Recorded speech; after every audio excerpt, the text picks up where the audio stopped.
कोल्हापुरातल्या करवीर तालुक्यातील शिंगणापूर ग्रामपंचायतीने केलेल्या एका ठरावामुळे वाद निर्माण झालाय। गावामध्ये नवीन मतदार नोंदणी करतेवेळी अल्पसंख्याक मुस्लिम यांची नावे नोंद करू नयेत अशा पद्धतीचा ठराव शिंगणापूर ग्रामपंचायतीने केला। या ठरावानंतर मुस्लिम समाजाकडून याचा तीव्र शब्दात निषेध करण्यात आला। पाहूया याबाबतचा एक विशेष रिपोर्ट। नवीन मुस्लिम मतदारांची नोंदणी करू नये असा ठराव कोल्हापुरातल्या शिंगणापूर ग्रामपंचायतीच्या चांगलाच अंगलट आला। गावात नवीन मतदार नोंदणी करतेवेळी अल्पसंख्याक मुस्लिम समाजाची नावे नोंद करू नयेत अशा पद्धतीचा ठराव शिंगणापूर ग्रामपंचायतीने केला। ठरावाची प्रत सोशल मीडियावर व्हायरल झाली आणि त्यानंतर ग्रामपंचायतीला स्पष्टीकरण द्यावं लागलं आणि ठरावही मागे घ्यावा लागला।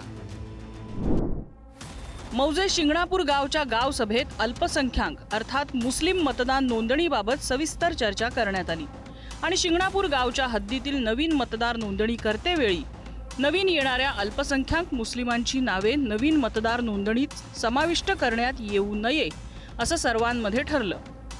तसेच ज्या वेळी नवीन मतदार यादी प्रसिद्ध होईल तेव्हा नवीन अल्पसंख्याक मुस्लिमांची नावे नोंद झाल्याचं निदर्शनाला आल्यास त्यावर ग्रामपंचायतीमार्फत हरकती घेऊन सदरची नावे कमी करण्यात यावी असं सर्वानुमते ठरले। त्याला आजची गाव सभा सर्वानुमते मंजुरी देत आहे। ठराव सूचक प्रमोद संभाजी मस्कर, अनुमोदक अमर हिंदूराव पाटील। समजल्यानंतर जरा वाईट वाटलं। आमच्या गावात असं कधी घडलेलं नाही कधी।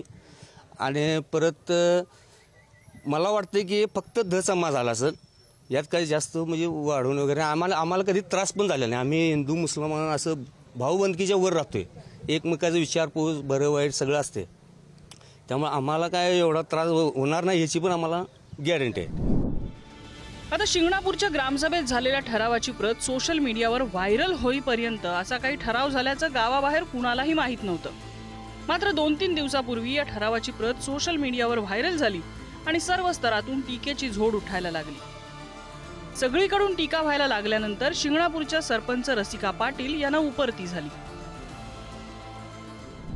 नाही, मुस्लिमांना असा काही टार्गेट करण्याचा प्रयत्न नाही आहे। आमची हीच भूमिका आहे की जे बांगलादेशी नागरिक गावच्या हद्दीत मिळाले होते ते भारतीय नागरिकत्वावर राहत होते आणि त्यामुळे बांगलादेशी नागरिक निकष न पूर्ण करणाऱ्या बांगलादेशी नागरिकांना इथं मतदानास मज्जाव करावा अशी आमची भूमिका होती आणि त्याबद्दल आम्ही चर्चा केली। आता हा ठराव करण्यात आला आणि त्यानंतर तो व्हायरल झाला, त्यावर सही पण आहे।